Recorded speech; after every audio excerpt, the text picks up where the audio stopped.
Good morning guys. कसं काय सोलापूरकर, कसं चाललं आहे तुमचं? आज खूप लेट झाला होता जॉबला जाण्यासाठी. पटकनी आवरली आणि निघाली. महाराजांच्या पुतळ्यापाशी आली. कसला भारी आहे बघा. विषय खोल हो, आपलं सोलापूर म्हणजे विषय खोल. सलूनमध्ये आल्याला रोजची तयारी आपली झाली. काम वगैरे आवरलं, हिशोब वगैरे केला आणि चहा घेतला पहिला. चहाशिवाय आपला दिवस जात नाही बघा. दिवसभर काय जमलं नाही कामामुळे, शूट वगैरे करायला.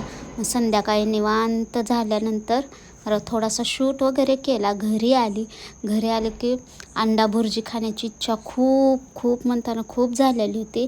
पण अंडा भुर्जी बनवण्यासाठी रेडी करत होते. सगळं कांदा आणि टमॅटो कापत होते. इतकं फास्ट कापली ना, इतकी भूक पण लागली होती, इच्छा खूप झाली होती ना अंडा भुर्जी खाण्यासाठी.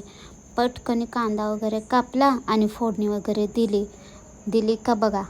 इतका मूड झालता ना, काय करू काय कळत नव्हतं. लवकर बनवायचं चालू होतं. मस्तपैकी बघा आता कशी बनवते अंडा भुर्जी. हे बघा फोडणी वगैरे टाकली बघा. अंडे आता टाकते. अंडे टाकल्यानंतर पाट हलवले. हे बघा आपली अंडा भुर्जी मस्त झाली होती.